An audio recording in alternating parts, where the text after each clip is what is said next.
My name is Sienna Hudson. I'm 32 years old, and last Christmas, my brother-in-law confessed something that shattered everything my family believed. For 8 years, my parents worshipped him. The Harvard Law graduate, the partner-track attorney at a prestigious firm, the man who gave my sister the perfect life. And for 8 years, they told me I had settled because my husband builds furniture with his hands instead of arguing cases in court.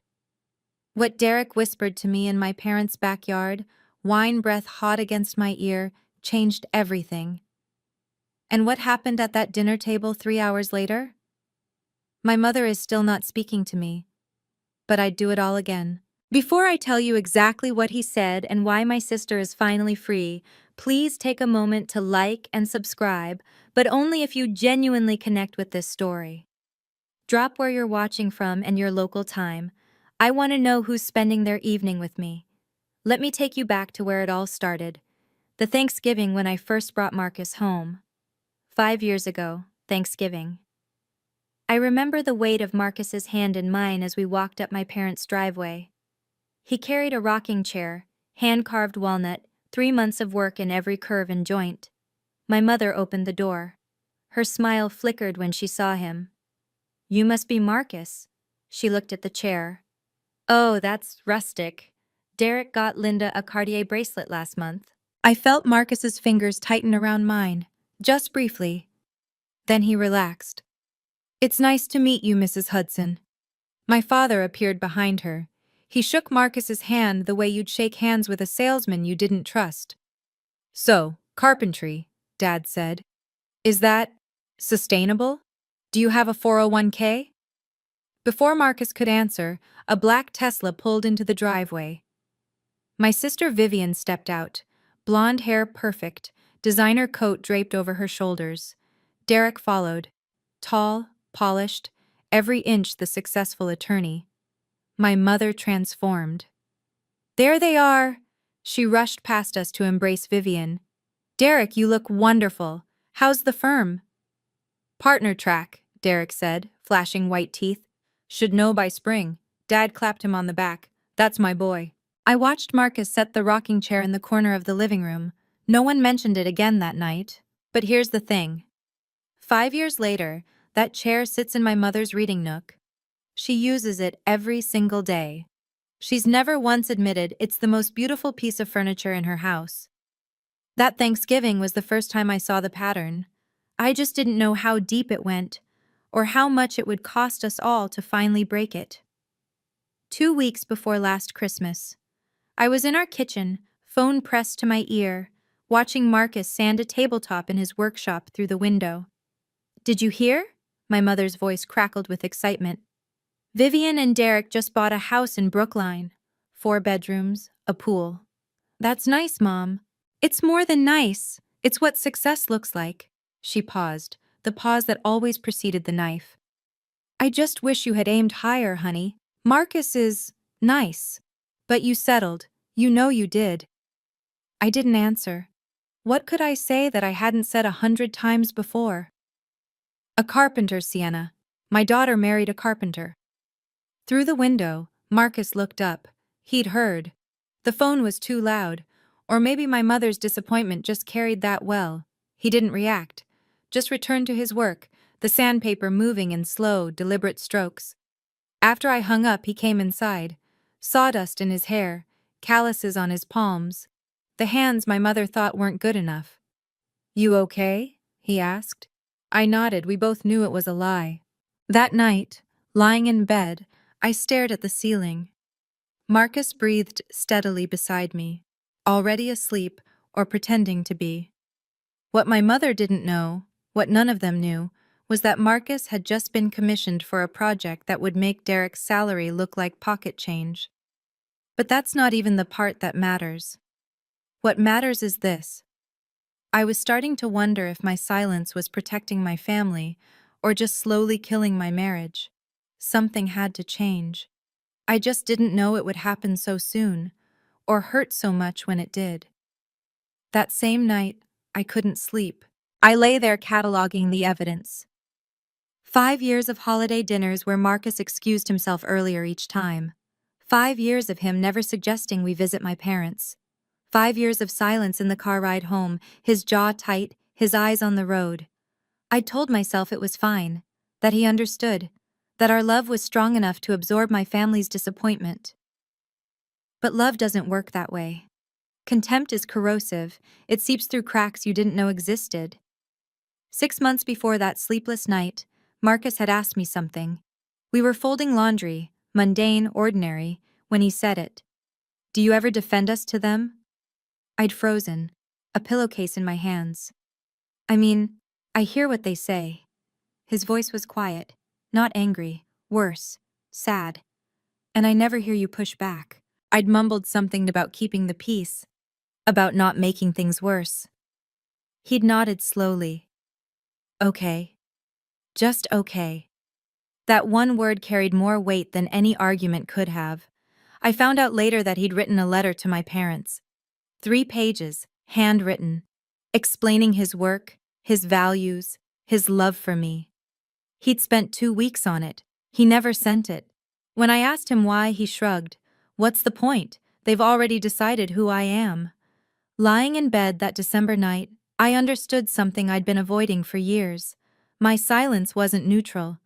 Every time I let a comment slide, I was teaching myself that I wasn't worth protecting, that we weren't worth protecting. Marcus deserved better. Hell, I deserved better. Christmas was 2 weeks away. My parents expected us at their house, same as always. This year would be different. I just didn't know how different. The next day at work, I sat across from a patient named Julie, 28 years old, trapped in a relationship with a man who criticized everything she did. "He says I'm too sensitive," Julie said, twisting a tissue in her hands. "That I can't take a joke." I leaned forward. "When you stay silent about mistreatment, you teach yourself that you're not worth protecting." The words left my mouth, and something clicked, like hearing your own voice on a recording and not recognizing it. I was giving advice I couldn't follow. After the session, Dr. Eleanor Webb called me into her office. She was 58, silver-haired, and had been my mentor since my residency. "Sienna, I have good news," she smiled. "Your research on coercive control patterns, it's been selected. You're presenting at the March conference." What? "Don't look so surprised. You're one of our best. The board agrees." I walked back to my office in a daze. At work, I was Dr. Hudson, respected, competent, and expert in recognizing toxic relationship dynamics. At my parents' house, I became someone smaller, someone who let her husband be insulted and said nothing. The disconnect was staggering. Dr. Webb had mentioned something else, almost in passing. A high-profile client seeking private consultation, someone going through a difficult situation. She'd given me the file to review. I didn't think much of it then. I would later. That evening, I made a decision. This Christmas, I wouldn't stay silent. I wouldn't swallow the comments and pretend they didn't sting. I had no idea that my small act of courage would collide with something much bigger. Secrets that had been festering in my sister's perfect house for years. But I'm getting ahead of myself. December 24th, 4:47 p.m. Marcus and I pulled into my parents' driveway. Christmas lights wound around the porch railings. A wreath hung on the red front door, picture perfect, as always. "You ready?" Marcus asked. "No, you?" "Never am." He grabbed the gift bag from the back seat, a jewelry box he'd carved from reclaimed oak, mother of pearl inlay. 20 hours of work. I took his hand. "Whatever happens tonight, I'm on your side." He looked at me. Something shifted in his eyes. Surprise, maybe. Hope. "Okay," he said softly. Inside, the house smelled like pine and roasting turkey. My father sat in his armchair. My mother fussed with place settings. And there, arranged on the sofa like a magazine spread, were Vivian and Derek. My sister wore cream cashmere, diamond studs. Her smile was perfect, and somehow wrong, like a painting hung slightly off-center. Derek rose to greet us. Tall, confident, every hair in place. Little sister. He pulled me into a hug I didn't want. Still saving the crazies? My mother laughed. Derek, don't be mean. But she was smiling. Marcus extended his hand. Derek shook it briefly, the way you'd handle something unclean. Marcus, good to see you, buddy. Buddy. Like they were friends, like there wasn't 5 years of contempt in that handshake. I turned to Vivian. We hugged. Her arms wrapped around me, quick, mechanical. When I pulled back, her eyes darted away. She was thinner, much thinner than Thanksgiving. And there on her wrist, partially hidden by a gold bracelet, was that a bruise? Before I could look closer, she turned away. I'll help Mom in the kitchen, she said. Something cold settled in my stomach, something I couldn't name yet. Dinner started at 6. The turkey was perfect. The conversation was a minefield. Derek won a huge case last month, my mother announced, passing the gravy. It was in the Boston Globe. Did you see it, Sienna? I didn't. You should have. Very impressive. She beamed at Derek. Tell them about it. Derek launched into a story about corporate litigation. Words like precedent and settlement floated across the table. My father nodded along, rapt. When Derek finished, Dad turned to Marcus. So, Marcus, business good? People still buying wood things? Marcus set down his fork. Custom furniture. Yes, business is great. Custom furniture. Derek swirled his wine. Must be nice. No deadlines, no pressure. Just sanding.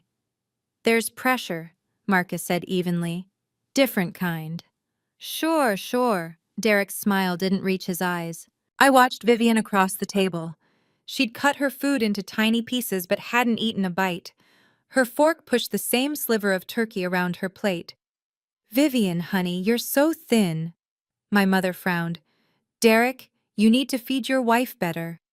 She's on a diet, Derek said. Wants to look good for New Year's. Something flickered across Vivian's face, there and gone, fast as a blink. Fear. I knew fear. I saw it every day in my patients.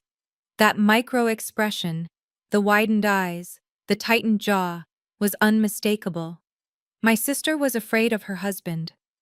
The realization hit me like ice water. I gripped my fork, mind racing.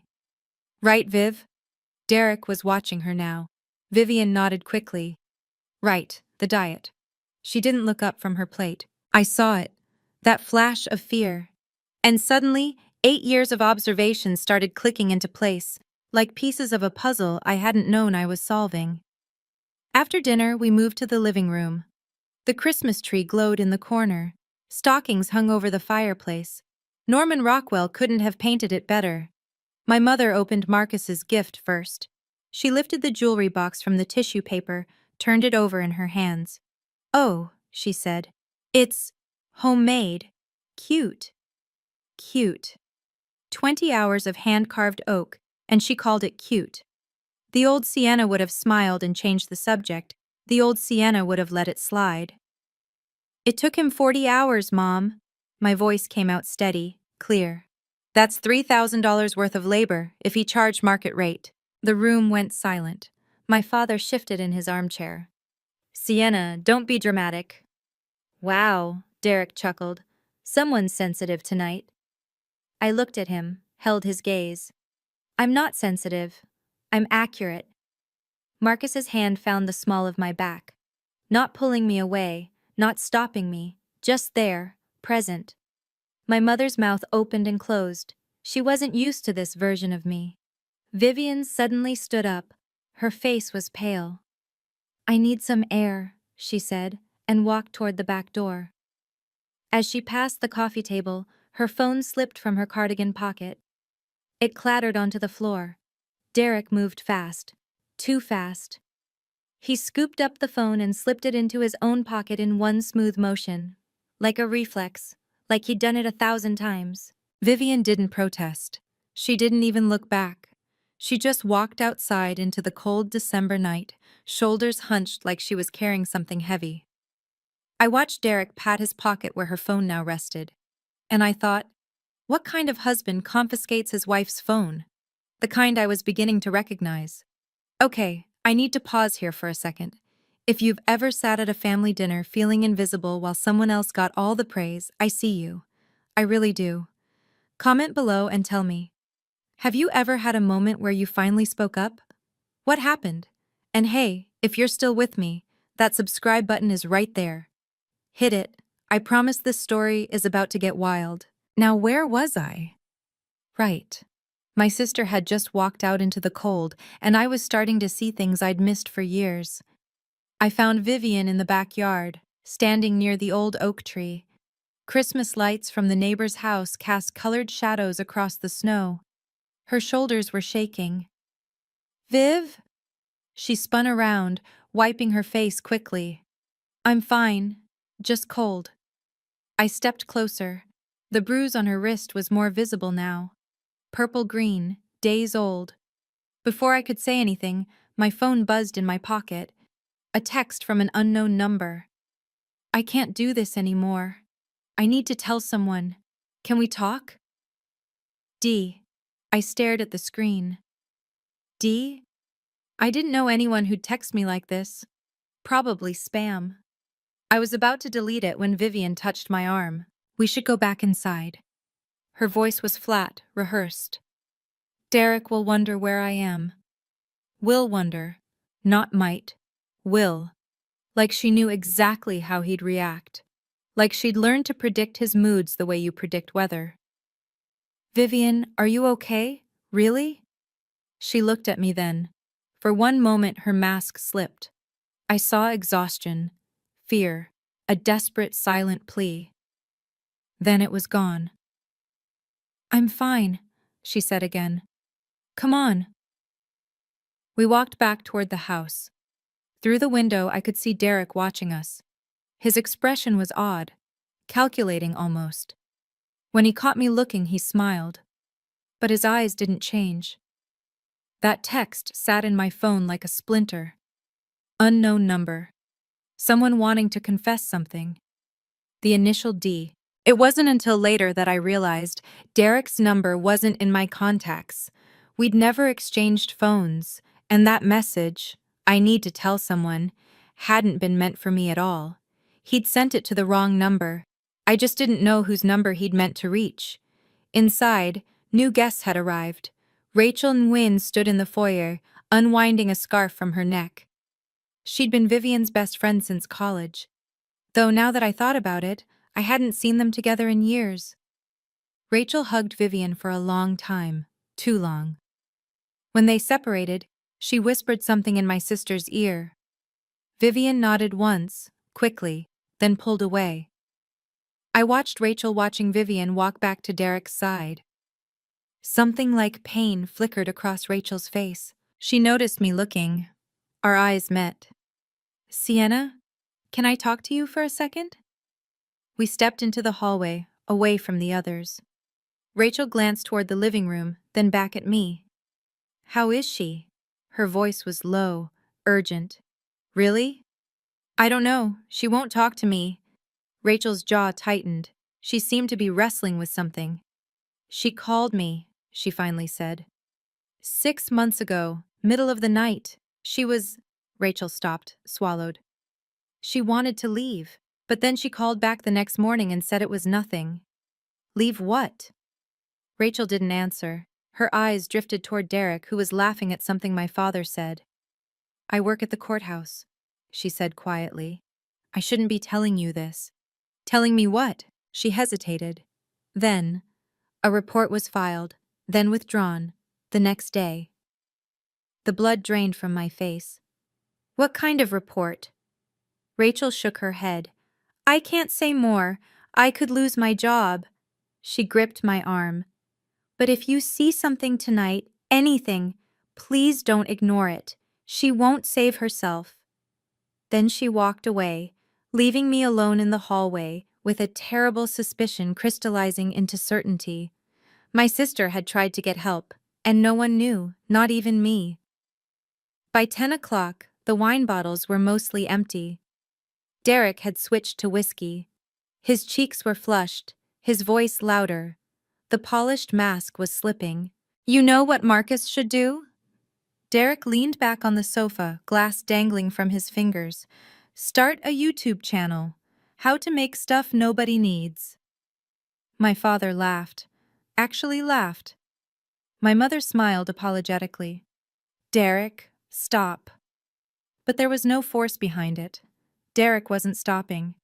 I mean, seriously, in this economy, making little wooden boxes? He gestured at the jewelry box, still sitting on the coffee table. "That's not a career. That's a hobby."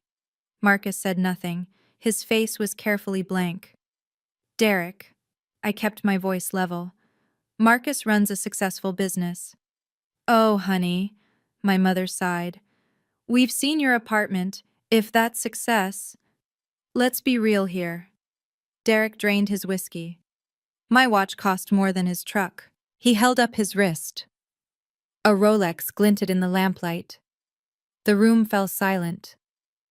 Everyone's eyes moved to Marcus. He stood up slowly, no anger on his face, just a tired kind of resignation I'd seen too many times. "I think I'll get some air," he said. He walked past me, past my parents, past Derek's smirk. At the hallway, he paused, just for a second. I saw his shoulders drop, a small collapse, barely visible. In 5 years, I'd never seen Marcus look defeated.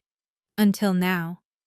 Something broke inside me, some last thread of patience, of keeping the peace, of maybe next time will be different.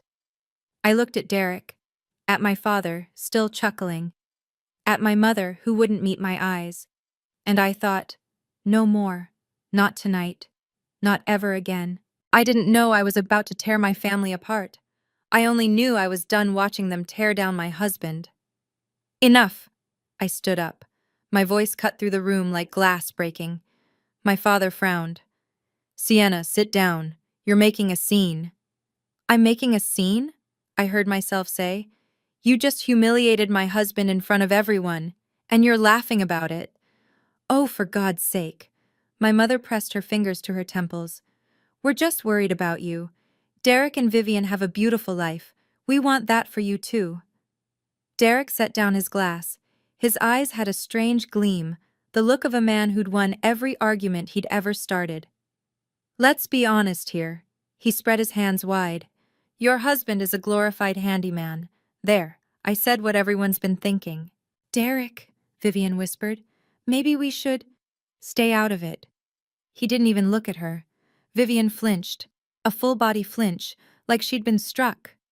Rachel, standing near the bookshelf, went rigid. She saw it too. My phone buzzed in my pocket. I ignored it. Then it buzzed again. I pulled it out. Same unknown number as before. "I'm sorry. That was meant for someone else. Please delete it. Please." Derek was watching me. His face had changed, the smugness replaced by something sharper, warier. He'd realized his mistake, but it was too late, because now I understood. That first text, "I need to tell someone," wasn't a cry for help. It was Derek trying to cover his tracks, trying to confess something to someone who wasn't me. The wine was making him sloppy. The secrets were piling up, and whatever he was hiding, it was big enough to text a stranger about in desperation. I looked at my sister, at her hollow eyes, at the bruise she kept covered. I looked at Derek, sweating now despite the cold. Tonight, something was going to break. I went outside to find Marcus. He was standing at the edge of the patio, breath fogging in the December air. "Hey." I touched his shoulder. "I'm sorry, I should have..." "Don't." He shook his head. "Don't apologize for them." Before I could respond, footsteps crunched on the frozen grass behind us. "Sienna." Derek's voice was different now, softer, almost slurred. "Can I talk to you? Alone?" Marcus tensed beside me. "It's fine," I said. "Go inside. Get warm. I'll be right there." He hesitated, then nodded. As he passed Derek, the two men's eyes met. Something unspoken passed between them, Hostility, maybe, or warning. Then Marcus was gone, and I was alone with my brother-in-law in the shadows. Derek moved closer. I could smell the whiskey on his breath. You think you have it bad? His laugh was hollow. You think your parents are hard on you? What do you want, Derek? Your sister. He swayed slightly. Your perfect, beautiful sister. You know what she does every night? I stayed silent. She checks my phone, goes through my emails, times how long I'm in the bathroom. He jabbed a finger at his chest. I'm the prisoner, not her, me. Derek, what exactly are you saying? Everyone thinks I'm the bad guy. His voice cracked. But you don't know. You have no idea what it's like living with her. I studied his face. The red-rimmed eyes, the performative pain. Something about his words felt rehearsed, like lines he'd practiced. I'd heard this speech before, not from victims, from abusers. You're a therapist, right? He stepped closer. Then you know. Some victims aren't who you think. His hand gripped my arm, too tight. And I realized Derek wasn't confessing. He was manipulating, just like he manipulated everyone else, including my sister. I didn't pull away. Years of training had taught me to keep my face neutral, my body still. Let them talk. Let them reveal themselves. She's the controlling one, Derek continued, his grip loosening. She decides where we eat, who we see, what I wear to work. That must be difficult, I said carefully. You have no idea. He ran a hand through his hair. That report Rachel mentioned? Vivian filed it against me. But it was all lies. She hit herself, bruised herself. I swear to God. The words hung in the cold air between us. I'd seen this pattern dozens of times in my work. Darvo, deny, attack, reverse victim and offender, textbook narcissistic manipulation. Derek, I kept my voice calm. Who controls the bank accounts? He blinked. What? You said Vivian controls everything. The money, the schedule. But whose name is on the bank accounts? His mouth opened, closed, opened again. That's different. I manage our finances because I'm better with... Does Vivian have her own credit card? She doesn't need... Can she spend money without telling you first? Silence. I'm a trauma specialist, Derek. I stepped back, out of his reach. I've heard this speech 100 times, from the abuser, never from the victim. His face changed. The wounded husband mask crumbled. Underneath was something harder, colder. You don't know what you're talking about. I know exactly what I'm talking about. Vivian was an architect, a good one. Why did she quit? Nothing. Did you tell her to quit? Or did you make it impossible for her to keep working? She chose to stay home. Derek's voice rose sharply. I gave her everything. The shout echoed across the yard, loud enough to carry through the windows, loud enough for everyone inside to hear. The back door swung open. Vivian stood in the doorway, backlit by the warm glow of the living room. Her face was pale as marble. Viv. Derek's voice shifted instantly, softening. Baby, we were just talking. She didn't look at him. Her eyes were fixed on me. I heard, she said quietly. I heard everything. Behind her I could see movement, my mother's worried face, my father standing, Rachel gripping the doorframe. Vivian, let's go inside. Derek moved toward her. You're misunderstanding. Don't. The word was small but sharp. Vivian took a step back. Don't touch me. For a moment, Derek's mask slipped entirely. I saw rage flash across his features, white-hot and terrifying. Then it was gone, replaced by confusion, concern, the performance of a loving husband. Honey, you're not well. You're tired. Let me... She's not tired. I moved to stand beside my sister. She's finally saying what she's wanted to say for years. My mother pushed through the door. What on earth is going on? Derek, Vivian, someone explain. Nothing's going on, Derek smiled, that practiced, charming smile. Sienna's just having one of her episodes, being dramatic. You know how she— 8 years. Vivian's voice cut through his like a blade. 8 years, I've pretended. The silence was absolute. Even the Christmas lights seemed to stop twinkling. Vivian, sweetheart. My mother reached for her. What are you talking about? My sister looked at our mother, at our father, at Derek, frozen mid-performance. Then she pulled up her sleeve. The bruise wasn't alone. There were others. Faded yellow, healing green, fresh purple. A timeline of pain written on her skin. My mother's hand flew to her mouth, and I thought, this is it. This is the moment everything changes. She did that to herself. Derek's voice was steady, but sweat beaded on his forehead. She's mentally unstable. I've been trying to get her help. He checks my phone. Vivian's words tumbled out now, years of silence breaking like a dam. Every text, every call, every email. If I don't answer within 2 minutes, he calls until I do. Vivian, stop. Derek stepped forward. You don't know what you're saying. He controls all our money. I haven't had cash in 4 years. If I need groceries, he adds it to a list and has them delivered. So I can't go anywhere without him knowing. My mother swayed. Dad caught her arm. This is insane. Derek's composure was cracking. Linda, Robert, you know me. I would never— I haven't seen Rachel alone in 3 years. Vivian looked at her friend, tears streaming now.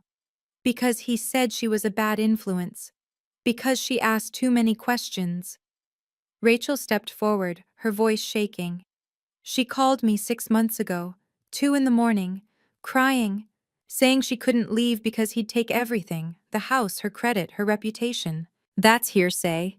Derek whirled on Rachel. You can't prove— I work at the courthouse. Rachel's chin lifted. A domestic violence report was filed. Vivian withdrew it the next day, because someone— her eyes locked on Derek— told her he'd destroy her if she didn't. My father had gone gray. He stared at Derek like he'd never seen him before. Is this true? Dad's voice was hoarse. Derek opened his mouth, closed it. For once, the silver-tongued lawyer had nothing to say. In the silence, a phone buzzed. Derek's pocket. Then again, and again. We all heard it. The vibration of incoming messages, rapid fire, urgent. Someone wanted Derek's attention very badly. Answer it. My mother's voice was barely a whisper. Answer your phone, Derek. His hand went to his pocket, hesitated. The phone kept buzzing, message after message. Who is it? Dad stepped forward. The respect he'd always shown Derek was gone, replaced by something harder. Who's texting you at 11 o'clock on Christmas Eve? Derek's smile flickered. Work, you know how it is. On Christmas Eve? Rachel crossed her arms. Pull it out, show us. For a moment, I thought he'd refuse. Then, perhaps calculating that refusal would look worse, he pulled out the phone. The screen lit up. Name after name scrolled past notifications. We need to talk, now. Derek, I can't keep waiting. You said you'd tell her tonight. The name at the top wasn't a colleague. It was a woman's name, someone called Ashley, and the preview of her latest message read, The baby's due in April, you promised. My mother made a sound, something between a gasp and a moan. Vivian laughed. A broken, brittle sound. A baby, of course. Of course there's a baby. This isn't what it looks like. Derek was backing up now, phone clutched to his chest. I was going to tell you. I was going to— A baby. Vivian's laughter turned to something harder. 8 years of controlling everything I do, everything I wear, everyone I see, and you were building another life the whole time. Vivian, please. My wife isn't mentally unstable. The words came from behind me, Marcus's voice, calm and certain. She's a licensed therapist specializing in trauma. And what you just described? What you tried to pull? It's called Darvo. She wrote a paper on it. Derek's eyes darted between us. Trapped, finally trapped. And for the first time, I watched my parents see him clearly. If you're watching this and it hits close to home, first, I'm sending you all my strength. Second, I need to know. Team finally speak up, or team get out of there immediately? Drop your answer in the comments, and if you haven't already, please hit that like button. It genuinely helps more people find stories like this one. Now, let's see how this Christmas dinner ends, because trust me, the fallout was just beginning. Derek grabbed his coat from the hallway. I don't have to listen to this. Vivian, we're leaving. No. The word stopped him cold. Vivian stood straighter than I'd seen her in years. Her voice shook, but it held. We're not leaving, you are. Vivian, be reasonable. I've been reasonable for 8 years. She stepped toward him. I've smiled at your partners, hosted your dinners, let you decide what I wore, what I ate, who I saw. I was reasonable when you made me quit my job, reasonable when you put me on an allowance like a child. Derek glanced at my parents, searching for allies. He found none. This is your choice, I said to Vivian. Not loud, not dramatic, just clear. Whatever you want to do, we'll support you. Vivian looked at Rachel, at Marcus, at me, then at our parents, who stood frozen by the fireplace. I want out, she said. I've wanted out for 3 years. I just didn't think anyone would believe me. I believe you. My mother's voice cracked. She crossed the room and pulled Vivian into her arms. I believe you, baby. I'm so sorry. I'm so sorry. Rachel pulled out her phone. I know a family lawyer, one of the best. She owes me a favor. This is ridiculous. Derek was edging toward the door. You'll regret this, all of you. Do you have any idea what I can— Derek. My father stepped into his path. The man who'd clapped him on the back an hour ago now blocked his exit. Get out of my house, now, before I call the police. Derek's face contorted with rage, but he saw the room. He saw he'd lost. He grabbed his coat and slammed the door behind him. The silence that followed felt like breathing again.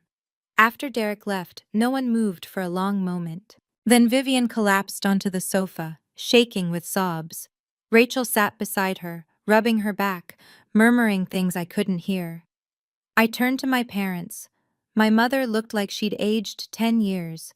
My father stood by the window staring at nothing. I love you both. I kept my voice calm. But tonight needs to be the last time you compare my marriage to anyone else's. Mom looked up.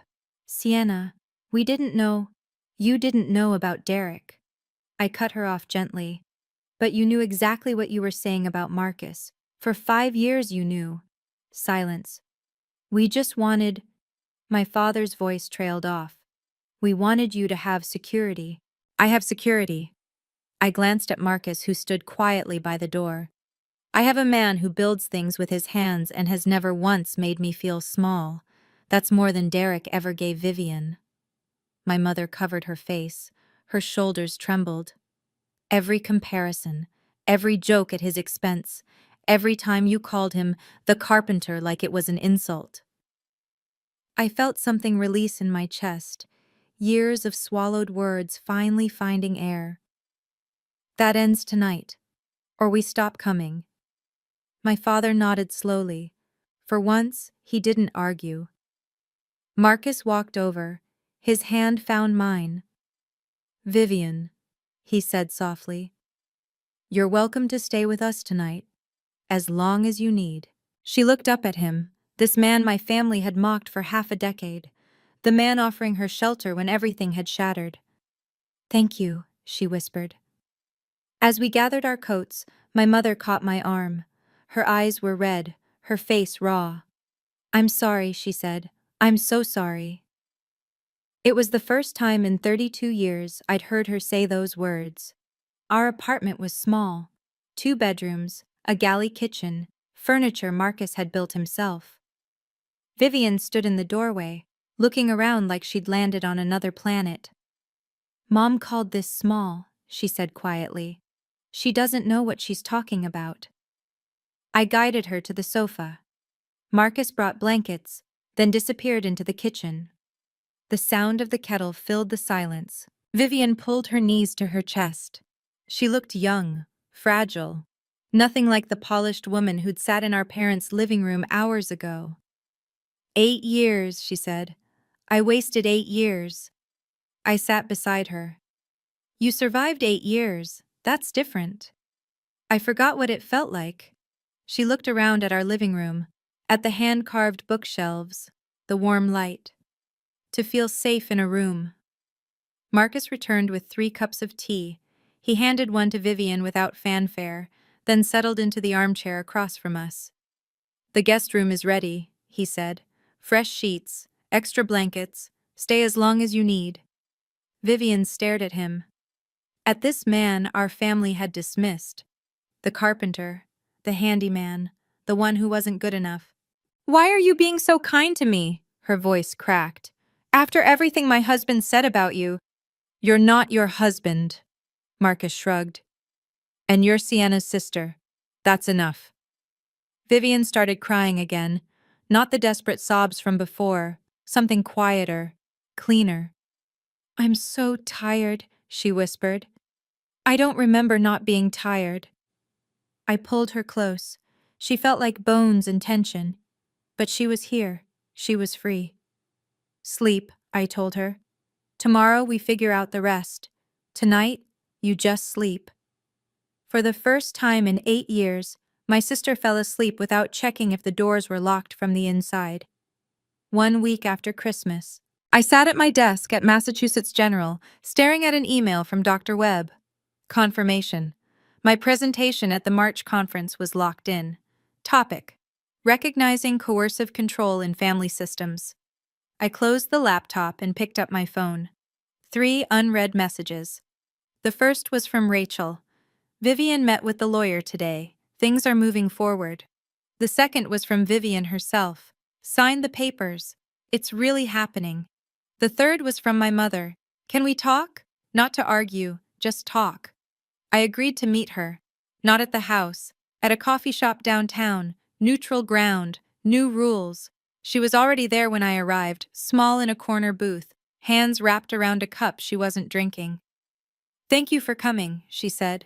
I sat across from her, waited. I've been thinking about what you said. She stared at the table. About Marcus. About security. A long pause. Your father used to be a construction worker, before accounting, before me. I blinked. Dad never talked about his past. I pushed so hard because I was scared. She finally looked up. Scared you'd struggle like we did. Like I did, watching him come home exhausted every night. I understand, I said carefully. But fear doesn't excuse hurting us. I know. She reached into her purse and pulled out an envelope. I found this, years ago. In your car, actually, after one of your visits. I opened it. Inside was Marcus's letter. The one he'd written and never sent. 3 pages of careful handwriting explaining his work, his values, his love for me. You read this? I whispered. I read it. Tears slipped down her cheeks. I knew years ago who he really was. I was just too proud to admit I was wrong. February came cold and gray, but things were thawing everywhere that mattered. The rumors about Derek spread through Boston's legal circles like wildfire. Not because of us, we'd stayed silent. But Ashley, his mistress, hadn't. She was a paralegal at his firm, 26 years old, 4 months pregnant with his child. And when Derek tried to ghost her after Christmas, she went straight to HR. The investigation uncovered more. Complaints from female colleagues, inappropriate comments, a pattern of behavior that didn't look good for a partner-track attorney. Last I heard, Derek was on administrative leave. The partnership was off the table. His reputation, once bulletproof, had shattered. Vivian filed for divorce in January. The lawyer Rachel found was excellent, thorough, aggressive, compassionate. Derek tried to fight it, but with Rachel's testimony and the documented history, he didn't have much leverage. She moved out of our apartment in mid-February into her own place, smaller than the Brookline mansion, infinitely more hers. She'd started seeing a therapist, a colleague of mine, someone good, and she'd begun sketching again, architecture, buildings that existed only in her imagination for now. But she was creating again. That mattered. As for Marcus, the project he'd been working on, the one my mother called Wood Things, Turned out to be a commission for a boutique hotel chain. Custom furniture for 12 properties. The kind of contract that changed everything. I didn't tell my parents about the money. That wasn't the point. But when the first piece was featured in a design magazine, Dad saw it. He called Marcus directly for the first time in 5 years. "I saw the article," he said. "That credenza. It's really something." Marcus smiled when he told me about it later. Not triumphant, just settled. "He's trying," Marcus said. "That's enough for now." March, the conference. I stood at the podium, looking out at a sea of faces. Mental health professionals, researchers, advocates, people who spent their careers helping others recognize the invisible cages of coercive control. Today, I was one of them. Today, I wasn't the sister who stayed silent. "Coercive control often hides in plain sight," I said, my voice steady. "We see the perfect house, the successful spouse, the curated life. We don't see the person inside that life, slowly disappearing." In the third row, I spotted Marcus. Beside him sat Vivian, thinner but brighter-eyed than she'd been in years. And next to them, unexpected, impossible, sat my parents. I hadn't known they were coming. Mom had mentioned wanting to support me, but I'd assumed it was just words. Yet there they were, watching, listening. I continued the presentation. 30 minutes of data and case studies and recommendations. Professional, clinical, true. When I finished, the applause was warm. Dr. Webb found me afterward, beaming. "Outstanding work, Sienna, truly." But it was my father's face I watched. He approached slowly, hands in his pockets. "That furniture set you mentioned," he said to Marcus. "The one in the hotel lobby. I saw the photos." A pause. It's really something." Marcus nodded. "Thank you, sir." "I was wrong about you." Dad's voice was rough. "I was wrong about a lot of things." Then he did something I'd never seen. He extended his hand to Marcus. Not the dismissive brush of fingers from years past, but a real handshake. Firm, respectful. Marcus took it. I spent years waiting for my parents to see his worth. Turns out I needed to see my own worth first, to demand it, to make space for it. Only then could anything change. Now, today. I'm sitting in our living room, still small, still perfect. Sunlight streams through the window onto the rocking chair in the corner. The one Marcus made 5 years ago. The one my mother used every day and never acknowledged. She sent it back last month. A note tucked inside. "This belongs with you. It always did." Marcus is in his workshop finishing a commission. I can hear the soft rhythm of sanding through the walls. It sounds like home. Vivian stopped by yesterday. She's doing better. Not healed, but healing. She got a job at an architecture firm downtown. Small projects, but hers. She's building things again. Our family isn't fixed. There are still awkward dinners. Still moments when Mom starts to compare, then catches herself. Still silences where old words used to be. But there are boundaries now. Clear ones. When the comparisons start, I change the subject. Or I leave. Both are options I didn't know I had. Last week, Dad asked Marcus for advice on a woodworking project. A birdhouse of all things. They spent an hour on the phone talking about joint types and wood grain. It's not much. It's everything. My parents spent years measuring success in square footage and salary. They missed the only metric that matters. Does this person make you feel safe enough to be yourself? Marcus makes me feel safe. He makes me feel seen. That's worth more than any Rolex, more than any Brookline mansion. You don't owe anyone an explanation for choosing happiness over their expectations. Not even family. Especially not family that mistakes control for love. Set the boundary, hold the line, let them adjust or let them go. Either way, you'll finally be free. If you made it to the end, first of all, thank you. Truly. I want to hear from you. Have you ever had to set a boundary with your family? What happened? Drop your story in the comments. Your experience might help someone else who's struggling right now. And if this video meant something to you, please share it with someone who might need it.